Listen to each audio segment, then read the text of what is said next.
Alright, hey, Hades Omega here, and this is the after-action review for the Northern Nevada Kart Club Mini Moto Championship Round 5, alright? I know that's a lot to say.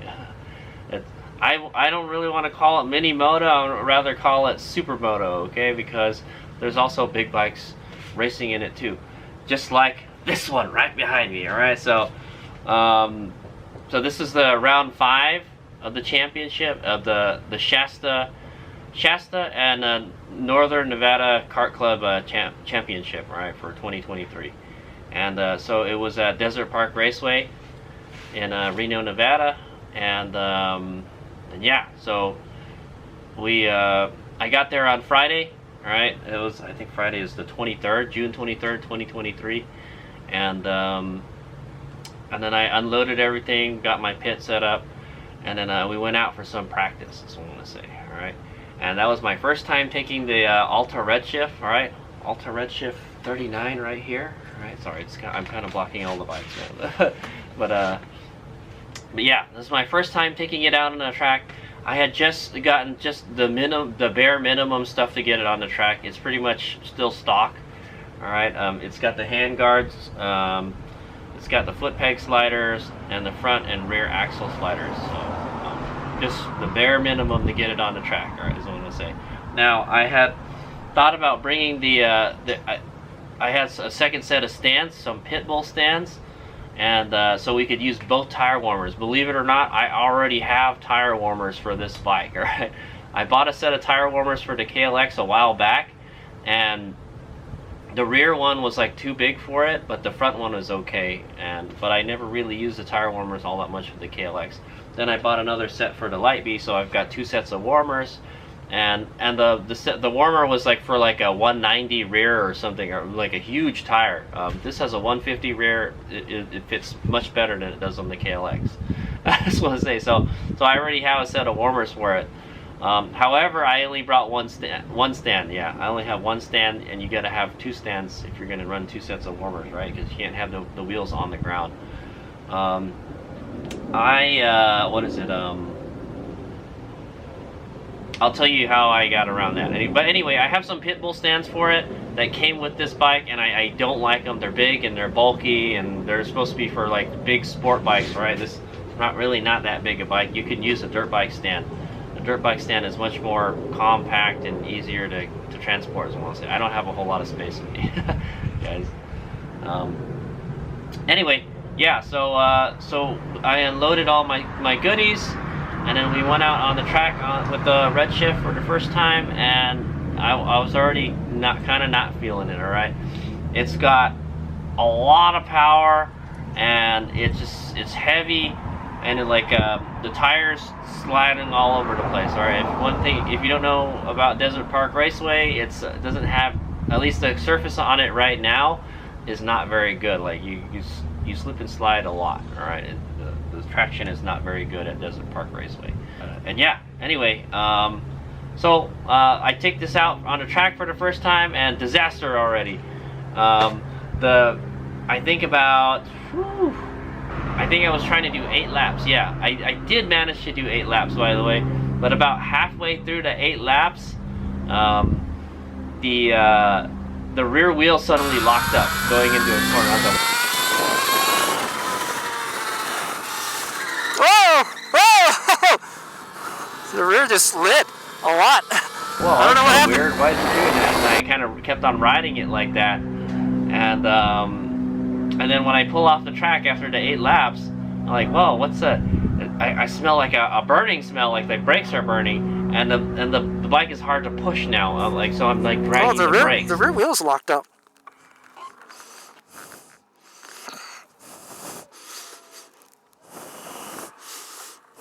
I think the rear wheel locked up, man. It's not moving. I think I need to bleed some brake fluid. Yeah, I think I burnt that rotor, man. Let me touch it real quick. Very carefully, guys.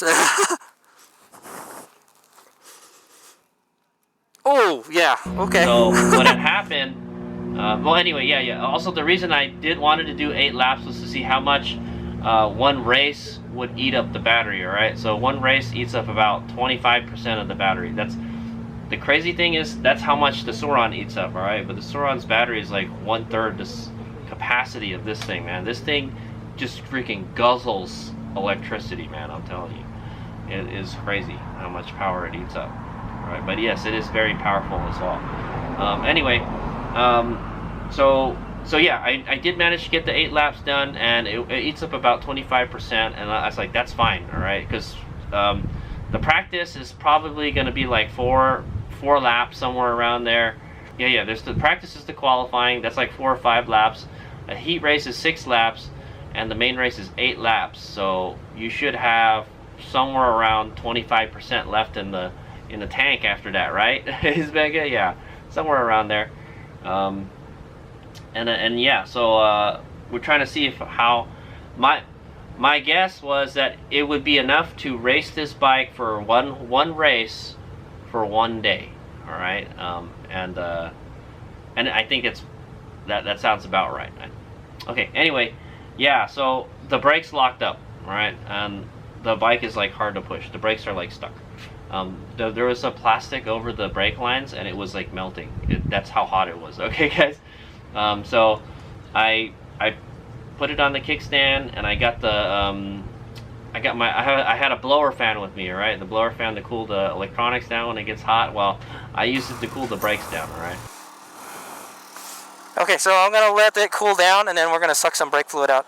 I'll suck out enough where it's like half. I knew, like, oh, you don't want to spray it with water, it might crack or something. So the best way to do it is with air, you know, convection, to slowly bring the temps down. So I was able to get the temps down.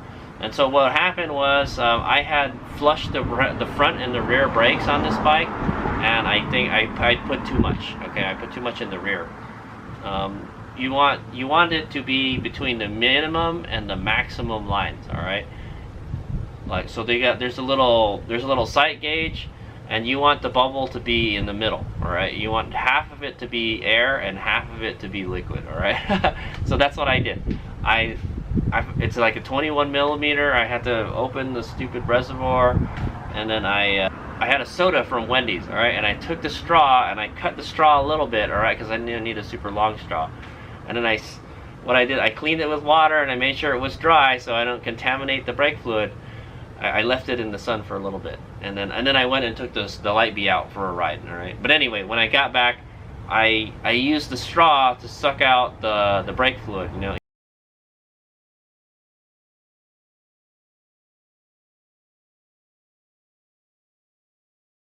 You know how, like, when you put you put a straw in a drink and you put your finger over the top and it'll hold the fluid.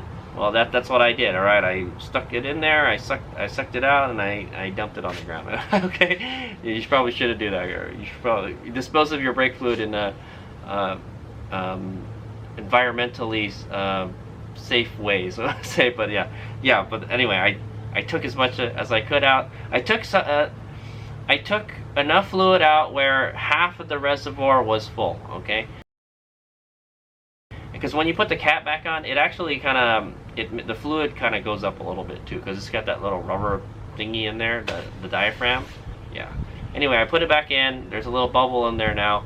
So the reason this happened is because when the brake fluid gets hot, it expands, right? That's why you have the diaphragm in there. So it's got somewhere for the fluid to go, right? When it expands. Well, if there's too much fluid in there, there's nowhere else for the fluid to go. What it does is it adds pressure to the braking system, and then it locked up the brakes. Okay, so now this is already one of the improves is make sure your brake fluid levels are in the middle. All right, it's like in the middle. You don't want it too much, but you don't want it too little, right? Just in the middle is fine, right? So, and I also did it for the front reservoir. I opened the cap for the front reservoir and I sucked some out till it was halfway in the reservoir, right? That's where you want it, all right? That's when it expands like that. So this has stainless steel braided line stock, guys, front and rear. So I think if you have the stock rubber line, if you have rubber lines on your bike, they expand. All right. So when it gets hot, they expand, and then you lose brake pressure. So a lot of people, some people were saying, oh, my brakes, they're going to the handlebar when I squeeze it. That's because you got rubber brake lines. All right. If you have a steel braided line, there's no give in them. All right. There's not much give anyway. So they don't expand. So instead, it like like the fluid expands. It's got nowhere to go, and it locks up the brakes. Right. It puts pressure on the calipers, and that's what happened. Okay. So when it cooled down, the fluid level went down again, and then it was okay to ride it again. All right. So if I didn't take the brake fluid out, it would, and I went back out on track and I used the brakes a lot and it got hot, it'll expand again, it'll lock up again. All right. And it was kind of scary. I went into turn 4 or something, and I felt it.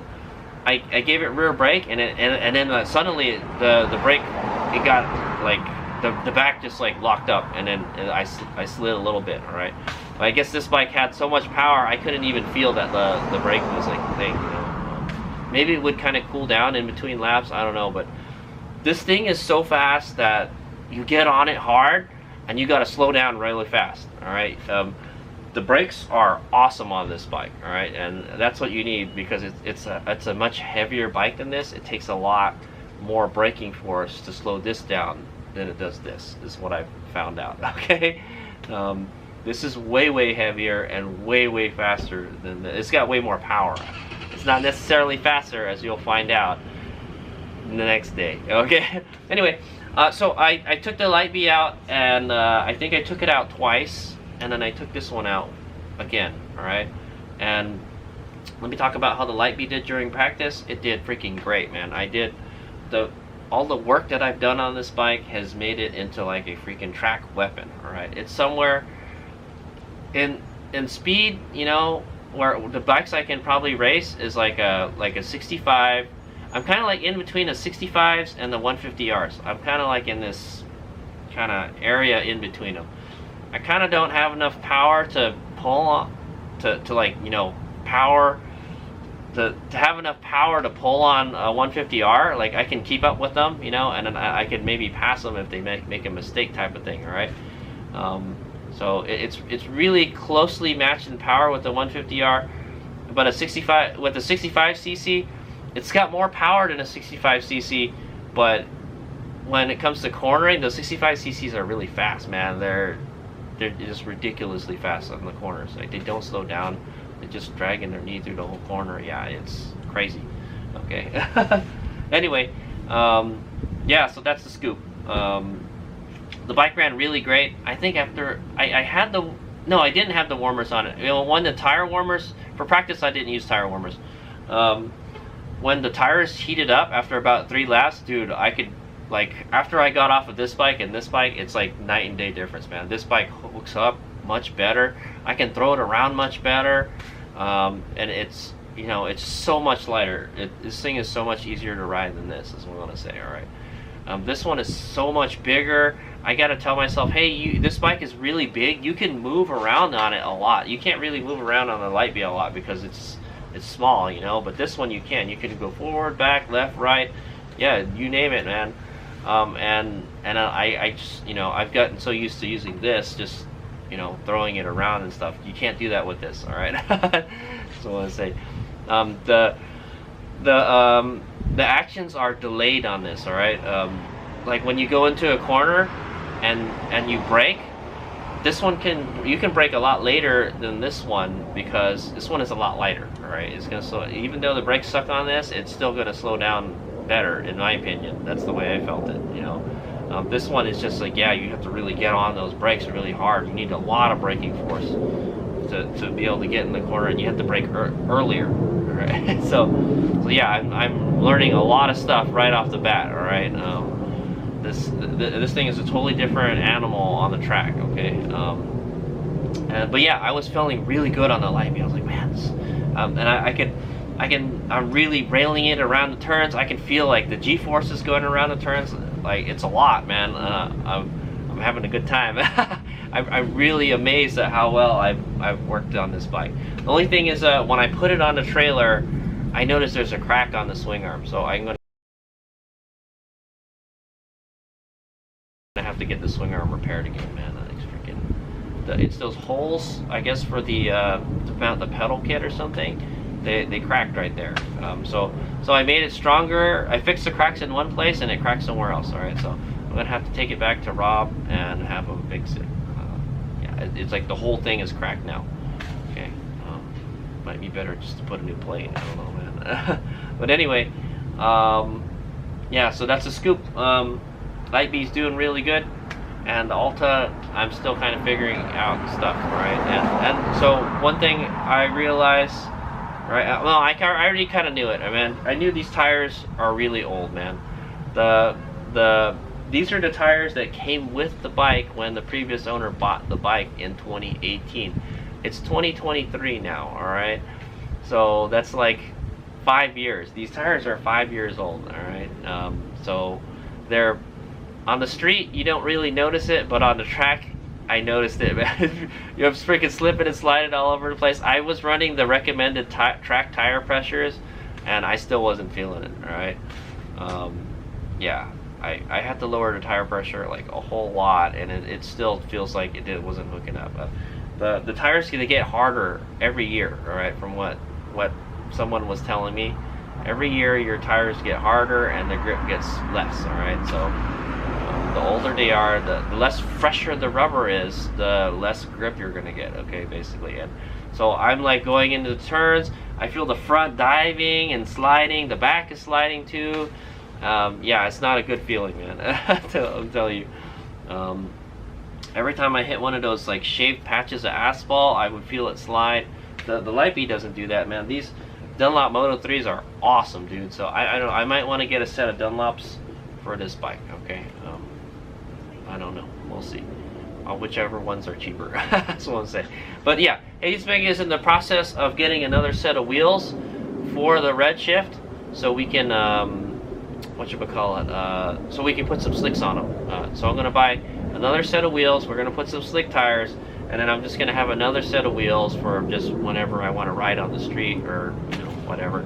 I'm planning to maybe put some dual sport tires on these wheels, so I can do some trail riding, some light trail riding. All right, that's some hardcore trail riding, and yeah, okay. And also I have never ridden this in the dirt. All right, so you'll find that out on Sunday how that worked out.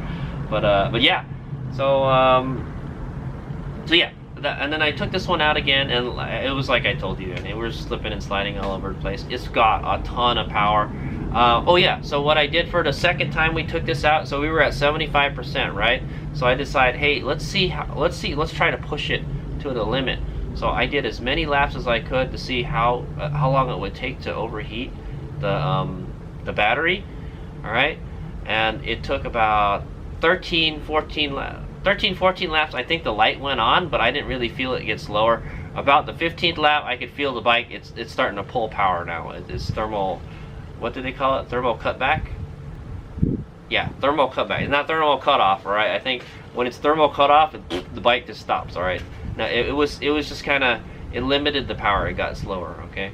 So after about 15 laps, so I knew this thing could definitely last for a full race, all right? I can go race pace with it, and it won't overheat, all right? There you go. Oh, the overheat light is on. The bike is overheating. Okay, we did 8 laps, 8 miles, so that's like 10 or 11 laps. I'm pretty sure this will last the race. I mean, thermal cutback. Cutoff is like it would just die right away. It still feels pretty powerful. At least the way Hades Mega rides it. So interesting thing, the guy that has the Mission Motors super bike, he told me you could tell how fast you're riding by the amount of energy left in the battery when you're done. The more power it eats up, you're going faster, all right? So that's how you know you're doing well. You're eating up more power, okay, guys? that is true, okay? Okay, so yeah, and then so that was it. I've got some good seat time on both of the bikes. Also, the track is a little bit different from round 4. All right, we were doing what's called long 3. All right, the turn 3, instead of like a sweeping turn, it's kind of like a more like a D-shaped turn. All right, you go straight into it, you slow down a whole lot, and you turn. All right, it's kind of like it's more than like a 90-degree turn. It's a hairpin turn. All right, that would be the definition of a hairpin. It went from a sweeper to a hairpin. Okay, like it reduces its radius really fast. Okay, there was that. And they had what's called the bus stop, all right? Somewhere around turn 8 or something, there's something called the bus stop. Last time that wasn't there. Last time we would just go straight through it, all right? This time there's a chicane, all right? When you get out of that long sweeper at the end, there's a chicane there. Those are the differences from the last track. Other than that, same track, okay? But that, I'm not gonna lie, that the long 3 and the bus stop, it totally changes the track, all right? It makes the track more what they call busier. All right, the bike is less straight up and down and more on its side. Right, that's what I say. Or you're moving left and right of the bike a lot more. Okay, you're leaning the bike left and right more and more and more. Okay, so it's a lot of work. All right, especially the long 3. The long 3, man, I couldn't get it for a while. I blew the turn a couple times. That's what I want to say in the race. Okay, so we'll talk about the racing right now. All right, but anyway, yeah, the long 3, you have to slow down a lot. All right, so your bike will turn, and if you don't, you're just gonna go straight. All right. Okay, so race day. All right, so what is Hayes Mega gonna race with? We're gonna race in 65 GP like we did last time, right? Last time we did pretty good racing against Mark and all the other 65s. There are actually about the same amount of 65s there were this time than there were last time. How I think Mia wasn't racing this time. This guy named Jordan Tsai was racing, right? He's a pretty fast guy, so pretty fast racer on that. Okay, yeah. So I decided to do one race on each bike every day. All right. And I'm going to tell you right now, I wasn't expecting much from the Alta, man. It's stock, you know, and it's like work in progress, all right? I got to get this bike. I pretty much got it to where I want it, you know. It's probably at the height, the pinnacle of the tuning right now as a supermoto bike. This bike is just kind of, it's right there on the bottom, all right? We're starting at the bottom, and it needs work to get it to where, you know, we can race it, all right? But I got the bike.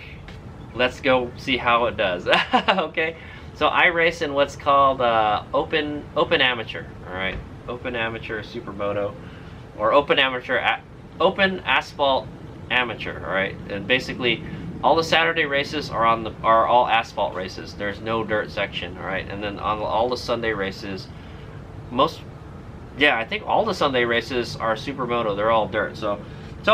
The funny thing is, the people that don't want to race in the dirt, they leave for Sunday, and then all the people that want to race in the asphalt, you know, they're there on Saturday.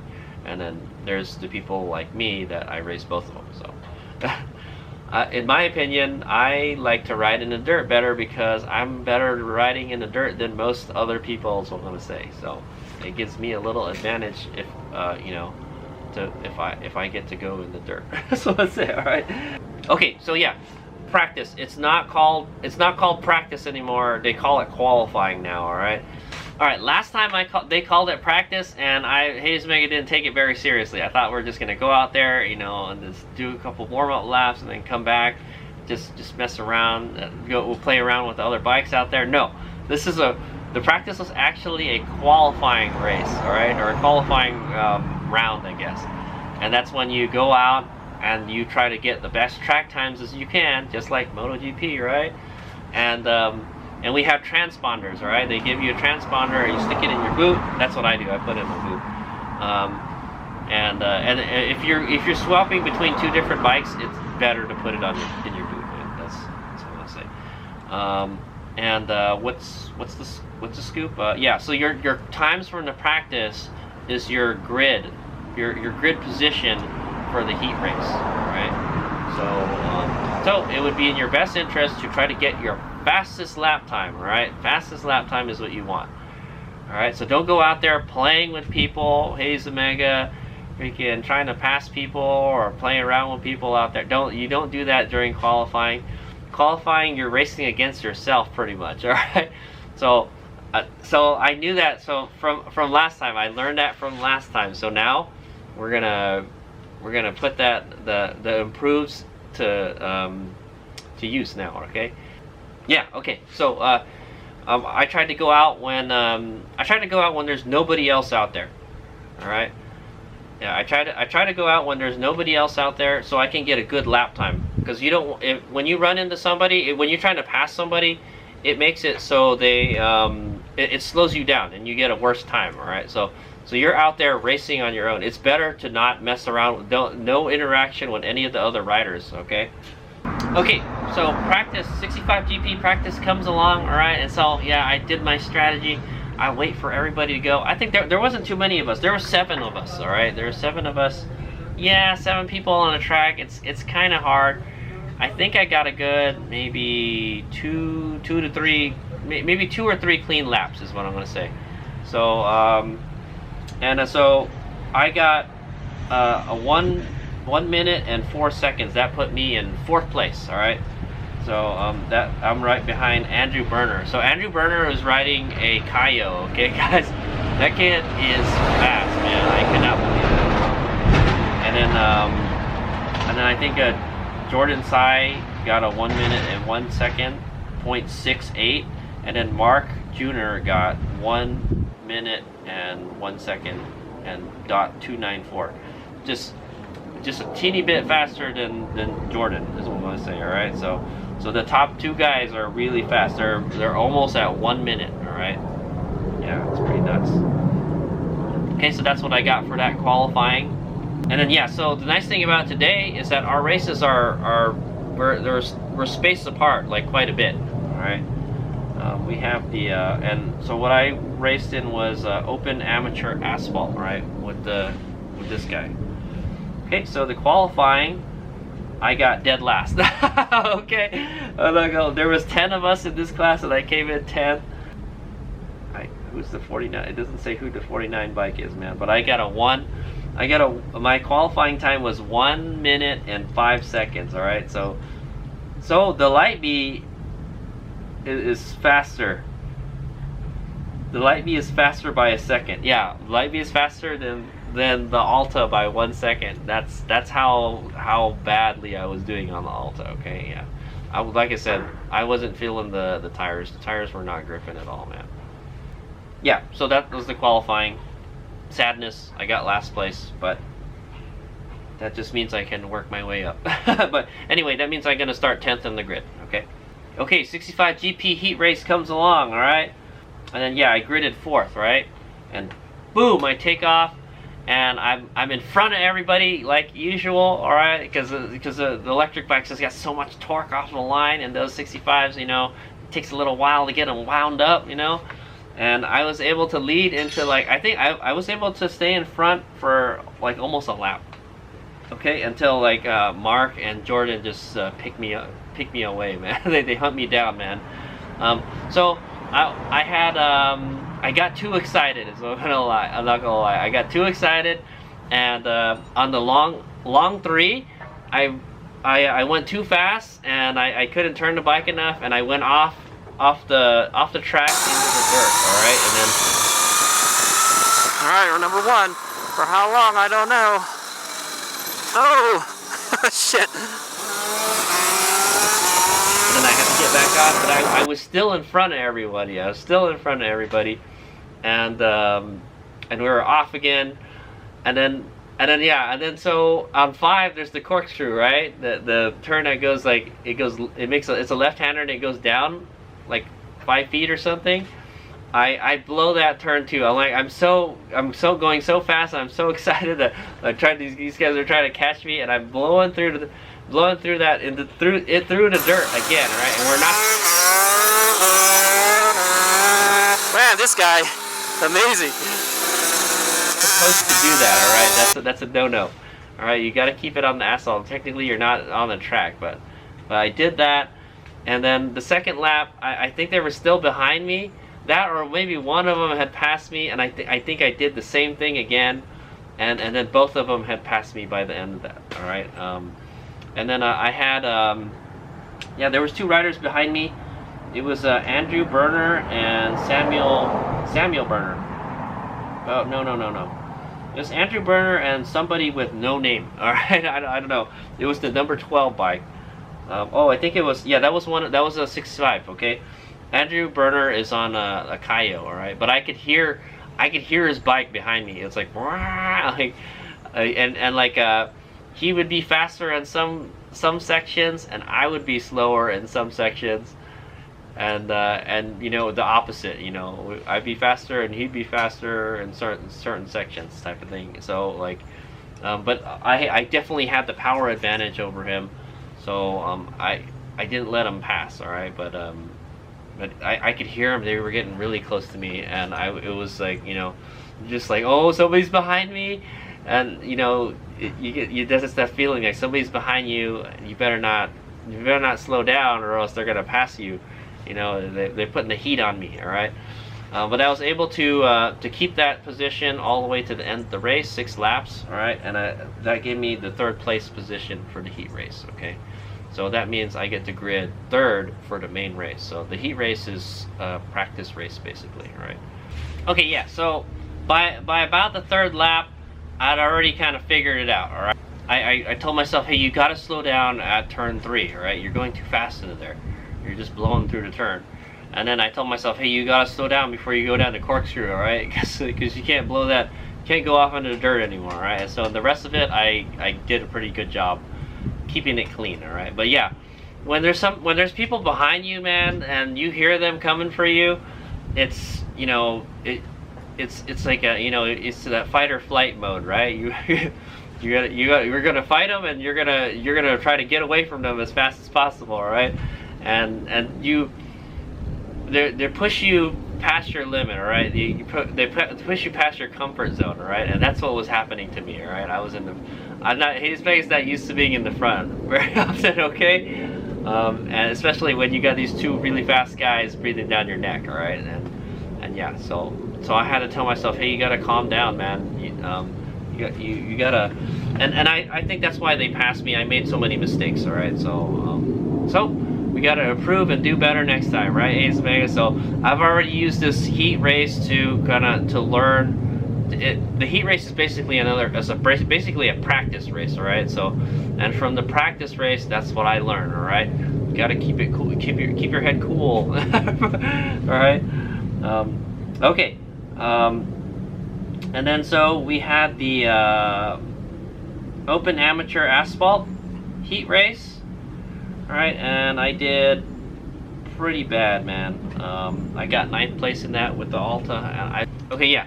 I just wasn't feeling it with the Alta, man. It's just not gripping good, and I wouldn't feel comfortable with it. I think I can't remember how I did in the beginning. But make sure you watch the video. But I think I must have. I wound up in the middle of the pack. Yeah, actually. Yeah. Okay, I remember this race. Yeah, in the beginning, I think this bike takes off great. It's got a whole lot of power, all right? And so we're racing in the open class where you can pretty much race any bike you want to race, all right? We had a 690 Supermoto out there. We had Husky 450s out there. There's a CRF 250 out there. Yeah, there was lots of different spread of bikes, all right? This is kind of like the, it's open class, man. It's the wacky class. And bring what you got type of class, all right? And yeah, so this thing is so fast off the line, it's ridiculous, man. And I think so what happened is we're coming into the first corner, and I think these guys, they went off in the dirt. Yeah, they went off in the dirt, and I didn't really see them. And so there was some kind of mix up in the beginning, and so that I was able to stay behind the last 3 riders, the front 3 riders. I was in the front, or I was in right behind the podium group. All right, I was right behind the podium group.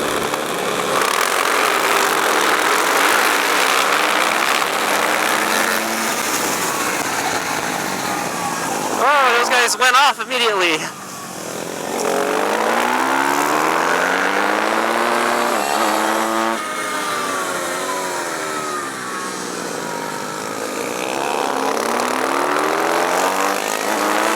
Oh my God.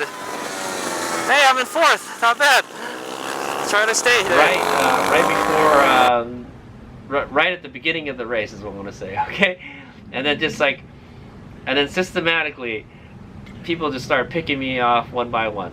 One bike goes by, another bike goes by, and at some point I'm like all the way at the end. I think I heard Errol behind me in the 690.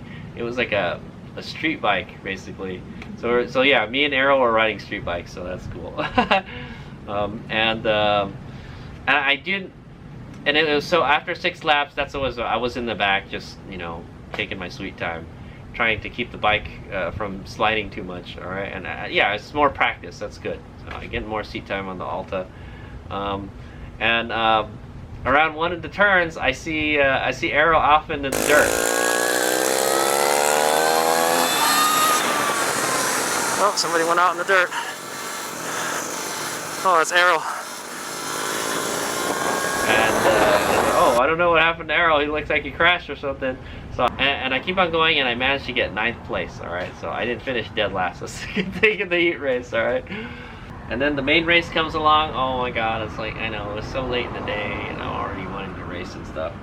So we do the 65 GP race, and boom, green flag goes up, and it's the same thing. Like I'm out way in front. All right, I'm in front of them. I actually got a better starting position, and like I said, I told myself, hey, you gotta slow down for 3 so you don't blow that turn, and I think I did good. All right, I think I was in front for a while, and then eventually, obviously, Mark passes me. I think, yeah, Mark passes me on the outside. I remember it. I think we were on turn 8 or something, the long sweeper, and Mark comes out, swoops out of me, and that's where it gets me all the time. I guess I'm just not going fast enough in that section. That must be where I'm going slow. I have to get my speed up there.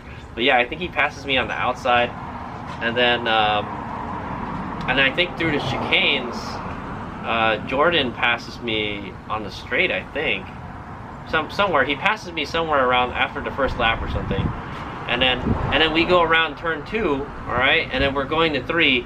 And I get on that light B power, man. I notice, like, man, his bike is slower than mine. Like, it's not really taking off like mine is. So we're both going into turn, and oh no, yeah, that was it. I think Jordan got in front of me. Jordan got me in front of me in the first lap. Okay, I got it now. Jordan was able to get in front of me, and then Mark was behind me. And then we're going into turn 3, and I'm saying, I'm seeing, like, Jordan's bike is not very fast, man. I just goose it, and we're like neck and neck. We're like side by side, and I was able to park my bike on the inside line, so he couldn't. So he had to take like he had to brake later and go take like a later apex, sort of, kinda, and that allowed Mark an opportunity to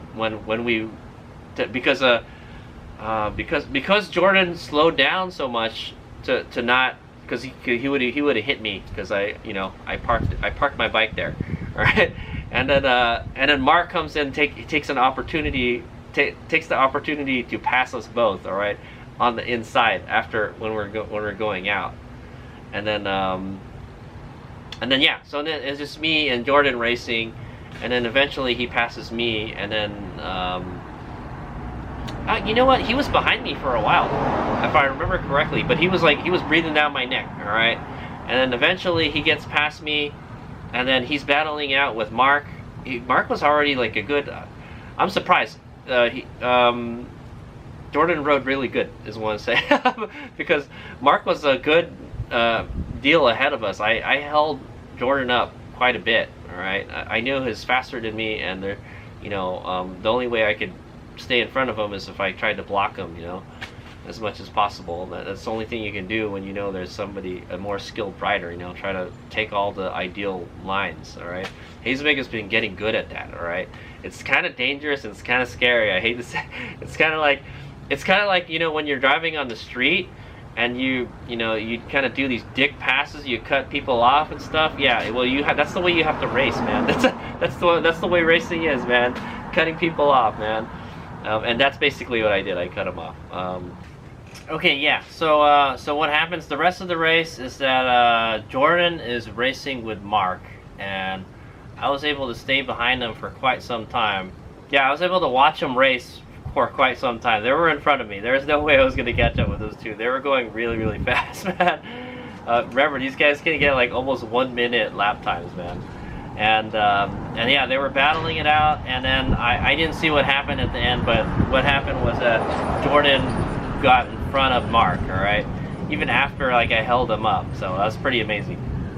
Okay, so what happens is that Jordan passed Mark, and Jordan is number 1. Mark is number 2, and I'm number 3. I think there's a dude, the number 12 bike, Joshua Rivera. He was like coming up behind me. I could hear him. He was like a 1 second, yeah, about 1 second behind me. I had a decent gap in front of him, and I could hear him, but he never came close to me. So that's good.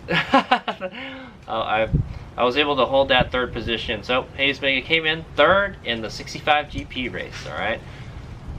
We got 2nd last time, but Jordan is a really good rider, man. Okay. Yeah, I don't know. Well, definitely the Light B had the power advantage in that race, but not the corner speed advantage. That's where those 65 GPs will get you, man. The corners, man. They're super fast. Like I said, I feel this bike is like somewhere between the 65s and the 150Rs, man. I'm like, I don't really have the power to stomp on the 150Rs, but I got the corner speed. The corner speed's a little better than the 150Rs, I want to say, because it's lighter, you know. But I can't beat the 65s in the corner speed. Okay, so but yeah, I got a trophy, and I was 3rd on the podium. Woohoo! Good job, Light B and Hades Omega. We did great. All right, the bike did great. It didn't overheat. I think it got close. The motor got close to getting pretty hot, but the controller just never gets hot on this thing, man. It's incredible. I took it to Stony Ford and I torture tested it going up and down hills and stuff, and I got it to do thermal cutback, but it never thermal cutoff. All right, it never just cut power off right away because everything was getting too hot. Okay. And then we had the final race of the day, the Open Amateur Asphalt. All right, and I'm gonna go over that. Open Amateur Asphalt. It was just awful again, man. I think it was kind of the same story. Well, I started in the back, and I think I was in like the middle somewhere, and then they just started picking me off. Definitely the Red Shift is great whole shot power. Okay. For sure, man. It's a great whole shot bike because all you have to do is just throttle and make sure the front doesn't come up. All right. It's got an excellent throttle. It's got plenty of power. However, it just handles like shit. All right. We need to get that squared away. So, but anyway, yeah. So that's what happened. I wound up in the middle of the pack, and then everyone just started picking me off, and it was even worse than last race, man. And I wound up being last. All right. Errol got his brakes fixed. Oh yeah, okay, yeah. That's what happened to Errol in the last race. That's why he went out and I was able to pass him. Is because his brakes went out. All right, he said the brake went all the way to the handlebar, and then he fixed that issue. I think he bled the brakes or something, and then he was able to get 8th place. All right, 2 ahead of me. All right, I was behind 528 Cody Vilt, and we got lapped. I got lapped by Jeremy, okay? I remember, yeah, Jeremy passed me that. Jeremy's best lap time was 56 seconds, alright? And my best lap time is 105. Alright, you can see how much slower we are compared to other people. The person in front of me, best lap time was 102. Okay, that's about the times I'm getting with the Light B. Right. So, the Light B is faster than the Alta on this racetrack, guys. It's nuts, right? But yeah, I kind of blame the suspension. I think once I get the suspension sorted on this, I think it'll be fine. It's the suspension and the tires, all right. I probably more of the tires, right. These tires, they just did not hook up. They felt really sketchy. I tried lowering the tire pressure. Mark told me to lower it to like 20 front, 18 rear. I tried that. It seems to help a little bit. It makes it kind of more squirmy, but yeah, it's still not helping, man. I wasn't getting any grip at all. Okay, and then so that was it for today. I spent literally the whole night charging the red shift and the light B, man. I was working my generator like 100%, man. I'm telling you, it's tough.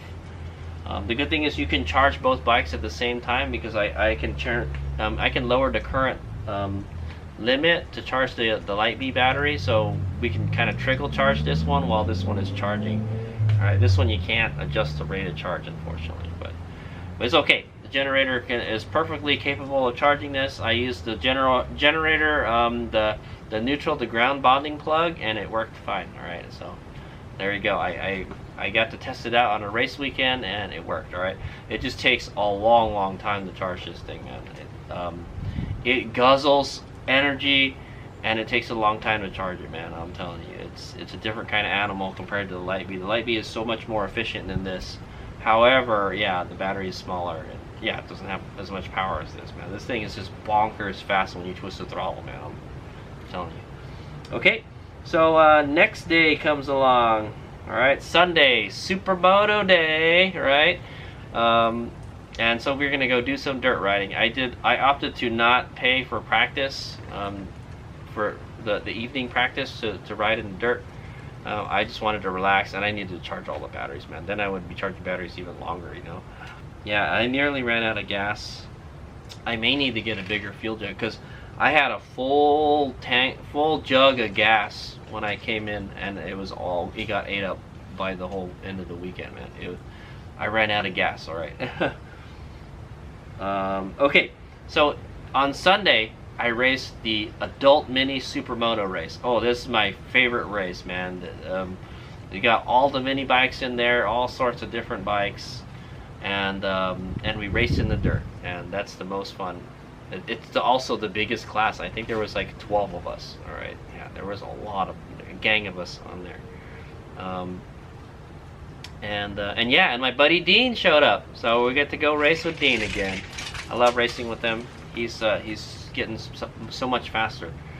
I just want to say, so I'm always trying to catch up to him now. So adult mini for the practice. I got pole position, guys. So I used the same strategy I did yesterday. It was very difficult. There's 12 riders in this class. All right. In this race, so it was hard to get a nice clean track, but I was able to get, I think, 2 solid laps in. All right, and that allowed me to get a best time of 1:38, right in front of Jeremy Callender at 1:38. Also, he was like 5/10 of a second off of me. All right, yeah, he was 5/10 of a second. Yeah, 0.483 seconds. There you go, 0.483, and then Dean was about a second behind us, and then Stefan Anatayehu. Yeah. Oh, yeah. You know what? I think I remember in practice. Was it? Yes, it was during practice. One guy took a spill in front of me, man. He like ate it right in front of me on turn 4, and I almost ran him over, man. But I was like, I saw it. Oh, I went around it, you know. Like, yeah, it was. I wasn't. But I was. Yeah, I was on his tail, and I saw him go down. I slowed down a little bit, and I went around. I was like, ouch. Yeah, make sure your tires are nice and warmed up. All right. Yeah, and I also ran the tire warmers. Oh yeah. Oh, so the day before, I was able to run the tire warmers on the light B and the red shift because our races were spaced apart quite a bit. All right, there, you need about like half an hour to get heat in the tires with the tire warmers. So I was able to get enough time to switch. I was able to take one off the stand, put the other one on there, put the warmers on there, heat it up for the next race, and yeah, so that worked out. Unfortunately, today I was not able to do that. All right, Sunday, all right, the supermoto races. And what the problem was is we had back-to-back races. Okay, I had to I literally hop off the Lightning and I get on the Alta right away. All right, no rest break for you, Hayes Mega. So I had we were gonna race Adult Mini and the 250 Supermoto race. All right, and I feel 250 is a good place to start in this. There's really no class for electric bikes. There's no regulations for electric bikes, so I can kind of race it in whatever class I want, sort of, kind of. It doesn't have a displacement, you know, but I do know it puts out about 40 horsepower, and I looked it up online, and a highly modified 250 puts out around 40 horsepower. Okay, so I said 250 sounds, I'm not gonna lie, it can keep up with the 450, guys. But a 250 can keep up with the 450 with the right rider, you know, so yeah. Anyway, I raced it in 250 class. We did pretty bad. I think we got last. Yes, we got last. I did the same thing, you know, tried not to play around with other people. Sharon Mao got 130, all right. I've been racing Cheryl for a couple races right now, and she's fast, all right. She's no joke. Dean Rabdu got a 132, Rod Wetmore 136, Connor Lynn 139. All right, Connor Lynn was riding like this old 350 dual sport, okay, guys, and then I got a 144. All right, that's awful, dude. He's literally, Connor's was 4 seconds faster than me, man. That's awful, dude. And I like I said, I wasn't able to run the tire warmers on this because we're back-to-back races. I didn't have enough time between, you know, races to put the warmers on like the day before, so I totally did not feel comfortable. It felt way worse on the track, so that's got to tell you something. It's the tires, you know. I just did not feel comfortable pushing it. All right, I tried my best, guys. So we got last in that. We came in 5th, I think. Yeah, we were in 5th. There was only 5 of us in that class, kind of a small class, but okay, so Adult Mini race comes along, all right, and I'm not shitting you, man. The day's going by, and the weather is just it sprinkles a little bit, and then the sun comes up, it sprinkles a little bit, sun comes up. It's like some crazy weather we were having, man. At least it wasn't super hot, you know, but at least if it's super hot, we would get better grip, right?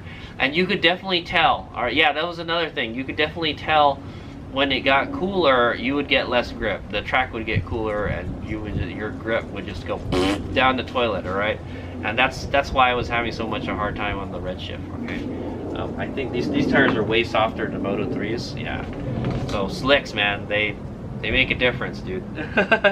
So Adult Mini heat race comes along, all right, and yeah, I think the weather was still good for the heat races. I think from practice we went straight to the heat races. Oh, no, they watered the track is what they did. They watered the track a little bit, and then we had the heat race. Yeah, oh, I remember the heat race. Okay, so the red light goes off. That means go, right? And I shit you not, man. Dean has done it again. Like, he just whole shots us. You just see him take off like a freaking rocket. And with me on the light bee, you know, versus me on the light bee, dude. He whole shotted the light bee. He was nuts, dude. I think we might have been in 2nd or something. And then, oh yeah, so a dude named Cameron Poe shows up, all right? I raced him last time. He's really fast.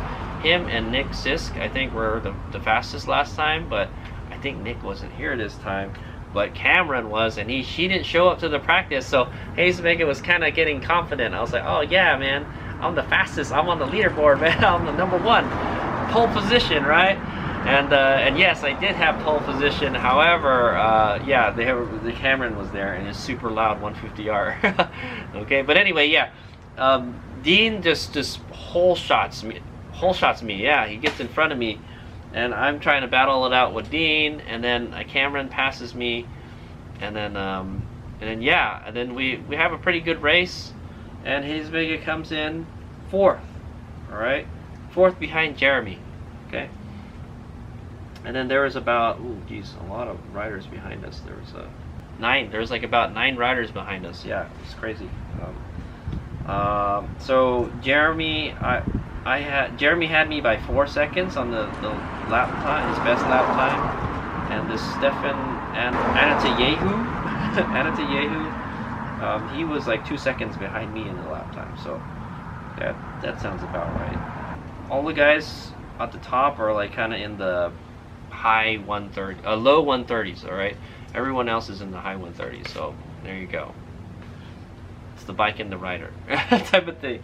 All right. But yeah, I come in fourth place in that race. I think Jeremy wound up passing me somehow.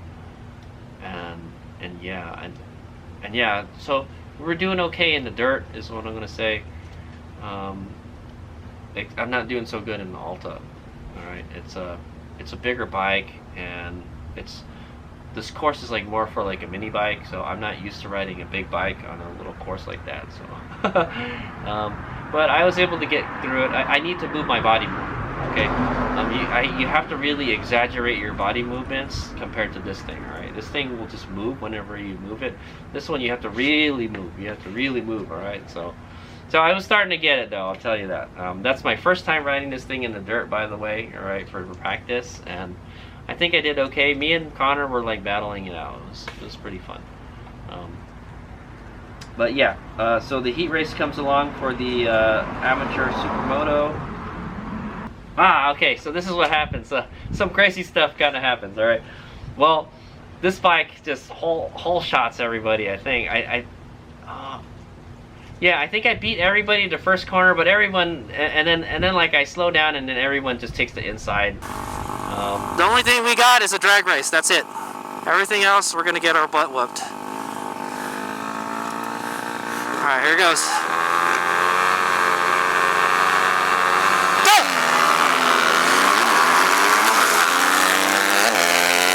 Nope, not even.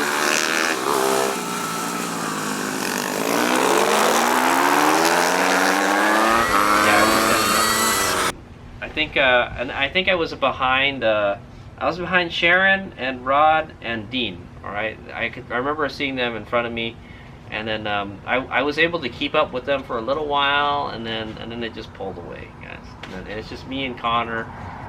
Me and Connor in the back, and Connor's a little bit faster than me, so he starts to catch up to me a little bit. But when I get to the straight, I put the hammer down, man. I show him the red shift power, man, and I blow him away. All right, and then he'll catch up to me again on the corner, because our corner speed's just shit, man. I'm telling you. And then we get into the dirt, and he kind of catches up to me, and he's actually a little bit better in the dirt. His bike is better set up. It's more like a dirt bike setup than my bike, right? I got a Supermoto, and he's riding a dual sport, so obviously he's going to be a little better in the dirt. Oh! Go! I'm gonna blow away in the straight, so.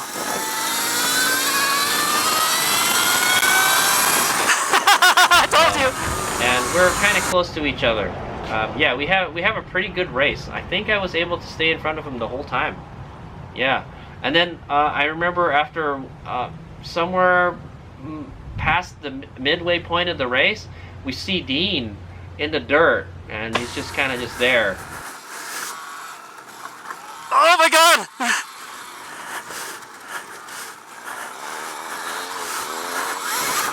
Oh, Dean went down! And then I found out after the race, Dean ran out of gas.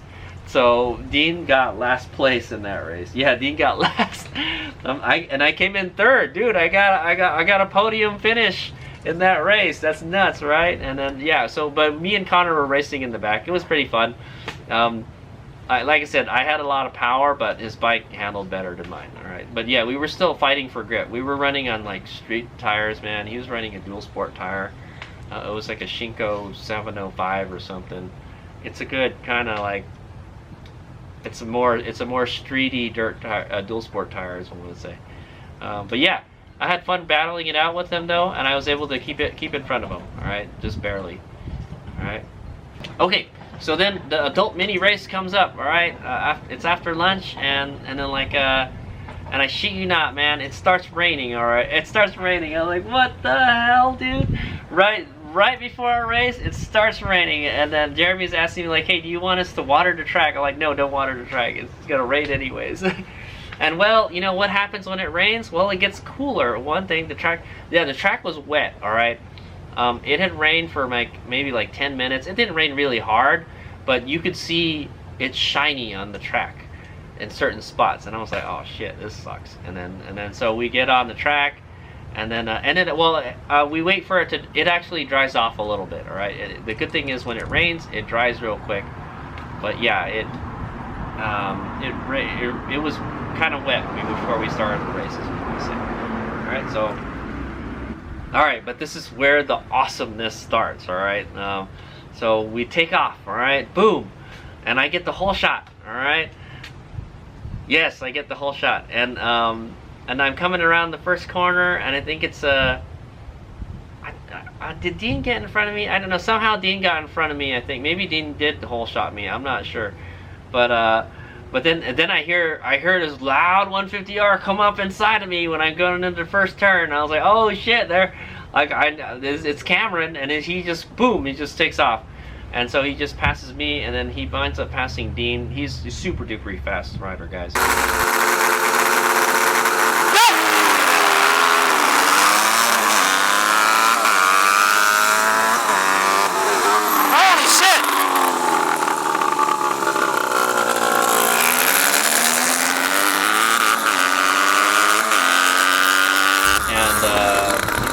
On that 150R, and that thing makes a lot of noise. It's kind of scary when it's behind you, man. It's kind of scary when you're behind it too. It's so freaking loud, man. I don't know what to do. but yeah, he his best lap time is 134, and our lap time, mine and Dean's, is 136, man. It's pretty awesome. Okay, but yeah, and then so Cameron pulls on us, all right, and so it's me and Dean racing for the rest of the race, and then Jeremy's kind of behind us, and we're going through the dirt section. I think on the second lap I crash, all right, on one of the corners. The bike kind of spins out, all right, but I go down and I pick the bike up really quickly, and I get back up. Literally, I'm back on the bike in like 2 seconds, man. It was like the most awesome recovery ever, man. Like I'm down, I'm up, and we're racing again. Oh shit, I'm down. Super fast, man. Like, but it seemed like it happened really slow, is what I want to say. So I'm chasing Dean, and I'm like, all right, Dean, keep your elbow up. Oh, Dean went down. This is mayhem. Let's race. We're racing for the rest of the race. That's the way it is. All right. The Cameron is just kind of way up there, you know, and then it's me and Dean racing. All right, and I'm trying my best to try to pass him many times. All right, I'm right on his wheel almost. I'm almost right on his wheel, and then we battle it out in the dirt, and then we come out almost the same. I try to do some different stuff sometimes. Sometimes I try to take the outside line or the inside line. And sometimes I'm kind of slower than Dean out of the dirt. So yeah, but it was amazing watching him race again. So I'm gonna say he is freaking amazing. It's amazing watching him ride from behind. All right. Unfortunately, I could not pass him. I didn't pass him the whole race. All right. But I was on his tail. And he even told me after the race, I'm like, yeah, I could see you, like when I was going into the dirt section, I could see you right behind me. So I was putting a lot of pressure on Dean, a lot of pressure. But he kept on riding, and he rode well. All right. He didn't make too many mistakes, is what I'm gonna say. And towards the last kind of two, it's an 8-lap race. I think around the 6th or 7th lap, he started to pull away from me a little bit, just a little bit. All right, I probably made some mistakes and slowed down a little bit, and he pulled away, and then he legit beat me. Good job, Dean. Okay, and then Jeremy was behind me. Yeah, Jeremy was behind me, and so there had been some kind of drama behind us. Right, I didn't see it because I was in the front, but like I think Alex George was riding a Sierra. He borrowed a CRF 230R because his scooter is really slow, so he was riding that instead, and they were racing in the dirt, and then Alex crashed pretty bad, and he messed his hand up. Right, I didn't know that, but I knew something was up because I saw Alex was riding Mark Monroe's bike, the CRF 230R, and okay, yeah. So I saw Mark riding his bike off of the track, you know, without his gear on, and I knew like, oh, what's the deal with that? So I didn't think too much of it until after the race I saw Alex, the medic was looking at his hand. His hand was like all messed up and stuff. So that's a bummer for Alex, and he couldn't race in the pro race after that too. So he was supposed to race in that race. So, but yeah, that's what happened. Alex got in a crash, and I think it slowed everybody else down, and that allowed us, the guys in the front, to pull away from them. All right, and then Jeremy wound up behind us, and he came in fourth. All right, so okay, yeah. Let's kind of fast forward, and then there's some kind of controversy. All right, now, so and you know what? When I was racing with Dean, I was having the best time, dude. I was having the time of my life trying to chase Dean down, man. I'm telling you, dude, it was that good a race. I'm telling you, we were like close to each other, and you know, we were close. We were close in the dirt, close in the asphalt, you know, and it was anybody's game. If anybody messed up, we would have passed the other person, all right? But Dean didn't mess up. He did a really good job. Good job, Dean. I tried my best to pass him.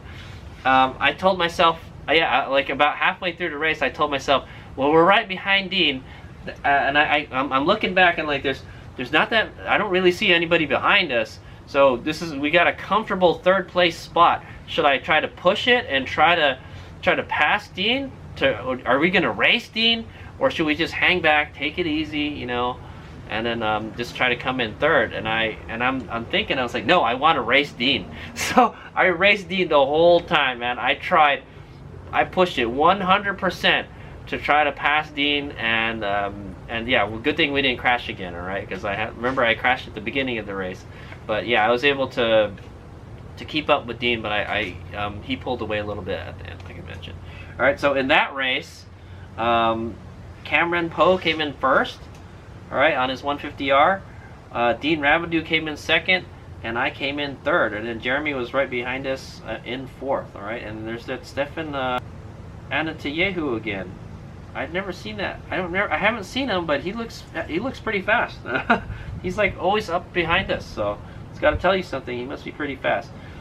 Just to give you an idea on the best lap, who's got the best lap times. Cameron Poe came in with a 134 best lap time. Me and Dean were 136s, and Jeremy was a 135. So actually, Jeremy was a little bit faster than us, but he was just he got held up far back there, so he couldn't catch us. All right, we were duking it out pretty good. There was some stuff that happened in the back. Connor Lynn was like 8 laps behind. Jay Jacobson, Daniel Donnelly, and it was like 7 and 8 laps, and then Alex George was 5 laps, and he's the one that he hurt his hand. If he was 5 laps behind us, that means around the 4th or 5th lap he crashed. Okay, so that's, and then there's Charles Overton got lapped once. There's quite a few people that got lapped, man. I think something happened to their bikes, I think is what happened. Yeah, so yeah, pretty much the other half, they got lapped pretty badly. I don't know what the deal was.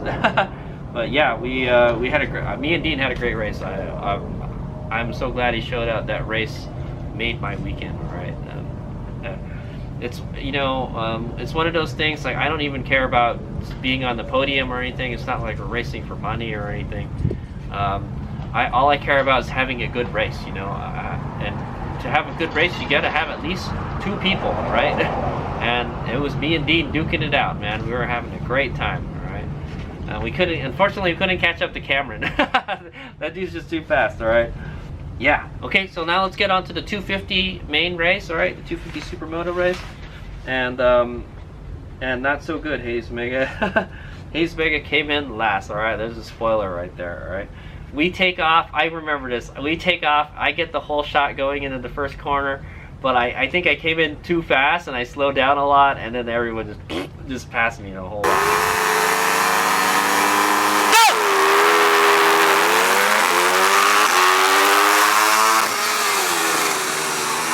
Oh boy.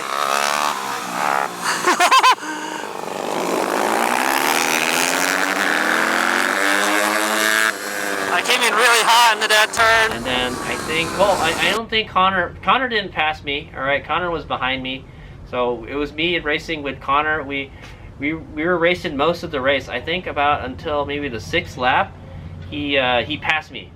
Yeah, it was pretty fun. We were racing in the dirt, and like we would take different lines. So there's this like I think turn 2 into the dirt or something. There's 2 separate lines. There's a shorter line and a longer line. The longer line you can get more speed, and there's no speed bump. There's a big speed bump on the first corner. So and then so I think in one lap I took the outside berm, all right, because I know the Redshift does better on the outside berm because it's a bigger bike. It's harder to get around that big speed bump with this bike, right? Because it's bigger, it's longer wheelbase and everything.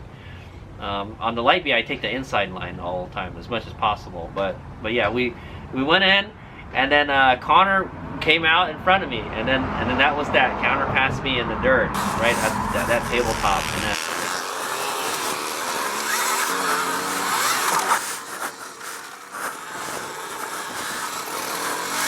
Oh, he got me! He got me! We were battling. I was chasing him, and then he would just kind of pull away from me for the rest of the last couple of laps, and then so Hayes Mega got dead last. Okay, that just and so that we did bad, but that's just tells me something. I'm still learning how to ride this bike. Okay, 2. The suspension needs tuning, and it needs new tires, all right? So, and I will work on that, all right? I already kind of knew that coming into the weekend. I knew we probably weren't going to do so well against these race prep bikes, right? This is basically a stock Redshift SM, all right, guys, with really, really old tires. I think if I had a fresh pair of tires on this, it would be a lot. We would have done a lot better on this, but it's just. I did learn a couple things, all right? Yeah, so we're going to kind of go into the improves and stuff. Well, yeah, let's go on the improves for the Redshift. The Redshift needs a lot of work, all right? It's kind of, we're starting at the bottom, all right? And we're going to have to work our way up. Kind of like how we had the Light B, the Light B was on the bottom, and then we built it, and now we got a monster machine, all right? So this machine is freaking awesome, man. This one, however, it's all monster torque and power, man. That's all it's got going for it. It's kind of shit in the corners, and it's a handful in the dirt. Well, one thing, I got enough time in the dirt to figure out how to move around on the bike, especially going around the berms. I need to move my head and my body more. I don't do that on the Light B as much. Well, I don't have to do that as much as on the Light B because the Light B is so much smaller. But this one, I have to exaggerate a whole lot. I'm not sure. I might get another another handlebar for this, and I'll cut it down. All right, I'm gonna try a shorter bar. The handlebar is like 32 inches wide on this, man. It's super wide. Like the handlebars are like out here. All right, it's like a cruiser bar or something. You see those cruiser bikes. It feels just super wide. All right. Another thing I've learned about this is. If you ride it more like a road racer bike, with your knee out, you hang off with your knees out instead of your leg out, instead of like getting crossed up, with your leg out. It actually feels better, all right? So maybe when we get the new tires, we'll try to experiment with it, all right? But now there's kind of like a dilemma now, sort of. I've got this bike that I've kind of nailed the riding style down. I ride with my leg out like a flat tracker.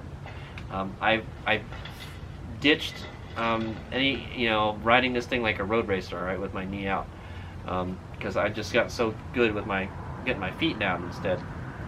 This one, I kind of feel like it's better to have my knee out. It's more like a sport bike, it's big and you can move around, you can hang off better than this bike. So yeah, and it kind of feels really comfortable riding it like that. I felt that it actually rides better that way. And I need more time. I need more time on the bike to figure it out, this type of thing. But these tires aren't helping, man. I would feel the front slide, the back slide. When you get on the throttle, the back would like start skipping out and sliding. Yeah, man. Well, I told myself, if you just get on the throttle more, it'll skip out some more, and you just have to ride it out. The good thing about the tires did slide a lot, but it was predictable. All right, if you knew it was going to slide out, you could do one of two things: let off the throttle and slow down, all right, or get on the throttle more and like try to let the back slip out also, all right. But some turns, man, both of the tires would slide. Some turns the front would slide. Some turns the back would slide. Yeah, man, no, wasn't feeling it, man. These are good tires for the street, but not for a racetrack, especially not for a kart track. Maybe this would be okay on like a big bike track, you know, but not for a like a kart track. Okay, it's not good for that. It's, these stock tires. They still got a decent amount of meat on it. I'm sure there's a couple more thousand miles left in these, man. I think my stock tires on my Impulse went like 10,000 miles, almost 10,000 miles, yeah. So I think these have still got some life left in it, but they're just hard as a rock, man. They're not gripping at all. So we got to get the tires. We got to get a new set of tires. We got to get the suspension sorted. What I might do first is let's get the tires first, and then we'll figure out the shock settings. Maybe I can take it to somebody. Maybe I'll take it when I get to the next race. I'll have somebody look at it, like, hey, do you know how to mess around with the clickers on this bike? Because there's a good amount of people that have KTM's, and this has KTM. This is the same suspension as the KTM's, the WP suspension. Yeah, but a lot of people were wowed by it. It was really fast. People were saying like, yeah, man, that thing looks really fast. It's just slow on the corners, yeah. I let a couple people ride it in the parking lot. So I didn't want anybody to ride it on the track because the tires were dookie, man. But I let them ride around the parking lot so they can feel the power. And a lot of people were amazed at how powerful, how much torque this thing has, man. It's ridiculous. It is bonkers, and I can't wait to get this thing set up to do some badass riding. All right, but right now it's just we're at level 1 with this one. All right, where this one we're like at level 50 or something already. Okay, I've done so many improvements on this bike, and it shows because we're winning races, guys. Boom! All right, third place, 65 GP. All right, remember on the Saturday races. And then Sunday, we got second place in Adult Mini, all right? Okay, yeah, so here's the controversy with the Adult Mini race. So you guys remember Dean beat us. He was in front of us. However, Dean got disqualified because he's not an adult, okay? There's an age limit, and somebody called him out on it. Yeah, somebody called him out on it, and then they checked it, and like, yeah, Dean shouldn't be racing in the Adult Mini race because it should be 16 and up, and he's like 13, all right? And so they disqualified him, unfortunately. And I felt really bad. I felt that he deserved a trophy. He really did earn that second place. He really did come in second place. And I've been racing with him in an Adult Mini class for a long, long time already, and this is the first time that they've called him out on that, all right? Somebody Blue Falcon Dean, man. I hate to say it. But I honestly, I think Dean deserves the second place trophy, and I deserved another third place trophy. Okay, so I should have a 3-3 instead of a 3-2. Okay, finish for this weekend. Okay, yeah, and yeah, so that was it. He just and the thing is, like, Dean knew before the race that that he was gonna get disqualified, and he still raced. So I mean, hats off to you, little buddy. That was one of the best races I've ever had in my life, right? Racing with Dean. Unfortunately, I couldn't pass him. I couldn't do any passing, but like, yeah, I tried really, really hard to catch up to him, and he knew that. All right? He knew I was right on his tail. All right, that's what he told me. He was like, yeah, I was sort of scared. I would see you like back there all the time. Like, he can't hear me, but he can see me through some of the corners. You can see me coming up. I'm right behind him. Yeah, we were that close, man. If Dean had made any kind of major mistake, I would have got him. All right, so that's how close that race was. That's my very definition of a race. When you're riding with another person to try to get in front of the other person, right? When you're out, if you're out there by yourself, like in the front, and there's nobody behind you, you're not really racing, man. There's nobody, you're not racing with anybody. You're pretty much racing by yourself, and you can't race by yourself. It takes at least 2 to race, right? That's what I want to say. But yeah, it was just me and Dean battling it out. Jeremy was kind of there in the back and Cameron in front, and then Dean got disqualified, and I wound up with a 2nd place trophy. So I'll take it. Okay, I'll take it. I'll take it. I'm not proud of it. I believe I should have got a 3rd place behind Dean, but they called him out on it. So I don't know what's going to happen in the future. I don't know if we're gonna. I don't think me and Dean are going to be battling it out in the adult mini class. I did race him in the 250 class, so we'll probably race him in the 250 class. To give you an idea how fast Dean is. Dean was racing his Honda CRF 150R in the 250 class. All right, he has a 250 bike, but they didn't bring it that day, so they raced the 150R instead. All right, and what did he get on that? He got 2nd. He got 2nd in that race. So yeah, he got a trophy for that, for the race when we raced him on the Alta. Okay, so yeah, pretty good, because he came in last in that the race because he ran out of gas. All right, but yeah, definitely he definitely earned it. All right, and he's getting the points for that. Yeah, so I don't know how many adult mini races he's been doing. I thought he did the other one too, so I'm not sure. Okay, so yeah, I had a whole lot of fun. The Lightbee is doing great. I just got to do the basic maintenance on it. There's a crack on the swing arm. We got to fix that. I raced the whole weekend with that crack, and I didn't really notice anything bad, so I think it's okay. Might as well just cut that whole support off, Merlin. It doesn't really do anything. It's garbage. But there's some holes drilled into it, and that's where it cracked. Okay, so I will take it to somebody. I'll take it to my fabrication guy, and we'll have him weld that crack shut. All right, and we may find out more stuff when we take it out. So guess what? I broke the Sauron again. I got to take it apart, and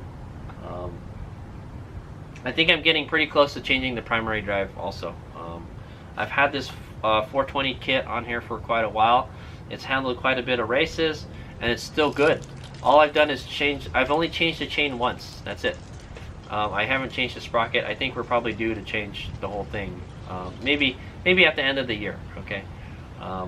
But I think I'm gonna change the secondary drive chain. All right. At the end of this season, so it'll be fresh for the fall season, and then yeah, not much else. It's doing good. I'm just gonna wash it. All right. Yeah, I'm just gonna wash it. That's all there is to do for it, man. I did go down. This is the first time I crashed.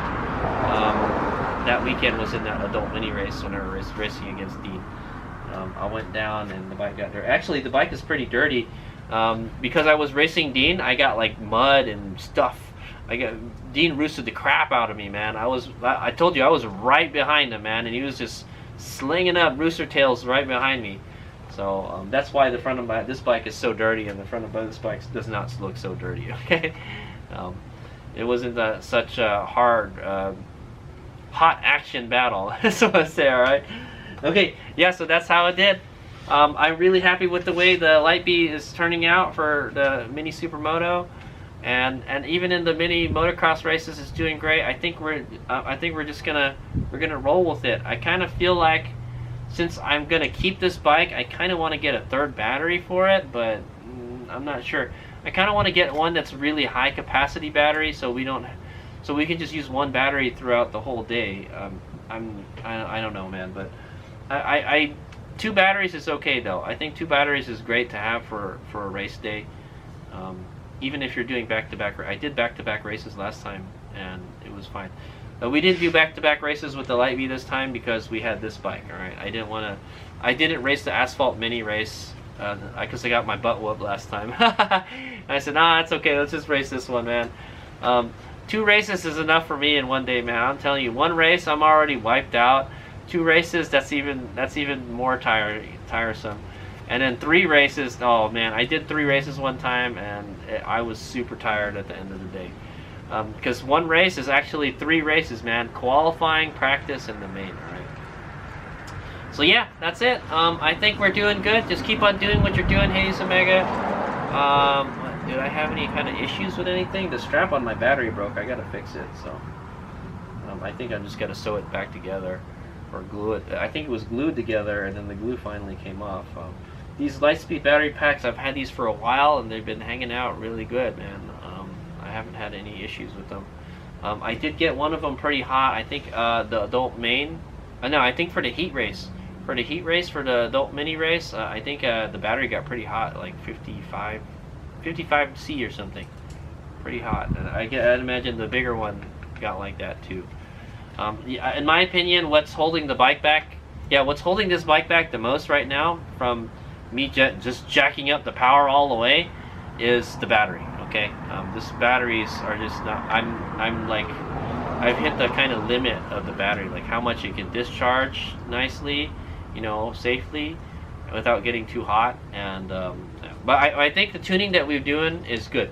I have the bike tuned for about 15 kilowatts, and this KO Moto controller and motor are freaking awesome, man. The motor never doesn't overheat. All right, it gets hot, but it doesn't overheat for the races. Even if when we did the back-to-back races last time, it didn't overheat, man. It is incredible. All right, and that's the reliability that I need for racing. Okay, the only thing we have to worry about is the batteries. The batteries are kind of the big bottleneck now. All right, if we wanted to make this bike faster, probably to get a better battery or a higher voltage battery. I know this controller can handle up to like 100 volts or something. So if we can get a higher voltage battery, we can make a lot of power. This motor can spin at 12,000 RPM safely, all right, reliably, all right, reliably. So that's got to tell you, I think we're only getting about 60 miles an hour. We're only going 60 miles an hour on a track. We could probably go faster if we have a higher voltage battery, man. I think you could probably pick up maybe 5 more miles per hour or something if you had more voltage. I want to say, but I think 8,000 RPM is about as high as it gets. I would imagine if you can get it to 12,000, you could probably get close to like 100 miles an hour. It's be insane, dude. Yeah, this thing is a hoot to ride. I let a couple people ride it, and they were just mind blown, right? That's why that bike is so fast, yeah. But I tell them, I dumped a lot of money into it. I've been tuning this bike for a long, long time, right? And it now the fruits of my labor are blossoming. So I'll say, all right, this one is just starting, all right. We're gonna plant that seed, and hopefully it'll grow into something good, all right. What can we do with this bike? Like I mentioned already, we need better tires. I'm gonna get another set of wheels, and we'll put better tires on it for when we go to the track. If it was lighter, it would be better. All right, 280 is okay. All right, I told people like, is 280 pounds a lot? And I was like, no, that's about right. I think like so I think the big supermoto bikes are somewhere from like 240 or 230 to like 280. All right, so you got a kind of big range of bike weights in the bikes. All right, but obviously the lighter bike, the better. All right, the more you can throw it around, the more nimbler it'll be. You know, it'll have, I don't know if it'll necessarily have better traction, but okay, so, and then we've got to get the suspension tuned, all right, so there's a lot of things that we can do to make this bike better, but it's got really good components on it. There's really nothing else to put on it, all right, other than another set of wheels, all right. We've got all the sliders and everything, so it's ready to go to the track, and this headlight doesn't even weigh that much. I don't think there's any point in taking it off. I'm just gonna leave it, right? I gotta get some custom race numbers, all right? I ordered some. They're the American flag ones because this is an American-made bike, all right? So I wanna be proud of that. This is my second American-made bike, all right? But yeah, this is our number 39 for the weekend. I used the good old painter's tape. I guess I better take it off soon. But yeah, we were running number 39. And yeah, so I had fun riding it. This is my first time riding it in the dirt, and I have to say it's a handful in the dirt, but it's got definitely it's got a lot of power. It's got enough power to clear that tabletop, man. And if I just rode it better, then you know, you could do better. We will take it out to Metcalf one time. All right, we'll put it on the back of the RAV4 and we'll go ride around Metcalf with the Supermoto and see how it is. I've never ridden the Supermoto on the trail before. Okay, so I think it'll be fun. I think the Mode 4 will be too much. That's what I'm thinking, right? But I raced it in Mode 4 the whole weekend, all right?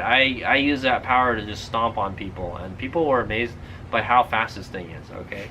It is fast, however, it doesn't corner fast. That's the only thing we have to fix, as I'm thinking, all right? And once we get that all dialed in, I think we'll do better. If we can get, like, if we can get like 4 seconds better, if we can grab 4 seconds faster on a track, I think it'll be okay. We got a month till the next race, I think, in July. No, yeah, the next race is in a couple weeks, man. So I don't know. We can probably get better tires for it, but that's the end of the AAR. All right, Light B, you did great. We got 3rd place and 2nd place in 65 GP and Adult Mini. Those are my favorite. Those seem to be the races that we're doing good in, so we're gonna continue to do that. I will try. I was kind of up in the air whether I was going to do round 6 or not. I think I will. Since we're doing so good, we got a decent amount of points. I got to check how many points we've got. I didn't do any of the Shasta round matches though, so yeah, I didn't do any of the Shasta rounds. So we lost a bunch, like 3 races worth of points. So I don't know how we're doing on the points. We'll check it out. If I'm way back there and the weather's going to be really hot, I probably won't go. So, you know, Hayes Megan doesn't like to race when it's really hot, man. And this weekend was great. The weather was awesome, dude. I'm telling you. Probably 80 degrees is the hottest it got, man. When you're in the sun, it's hot, but like it would cool off, the sun would come up. It even rained a little bit on Sunday, but it didn't rain a whole lot. But it was kind of crazy. It would rain a little bit during the race. It would get kind of slick. And then then the sun would come up, and you would feel you get grip back again, and then it would rain again. Yeah, man, the weather was just crazy that weekend, man. But at least it wasn't hot, I guess. Okay, thanks for watching. That's the AAR for the NNKC 2023 Supermoto Championship round 5. All right, look forward to round 6. All right, here's my out.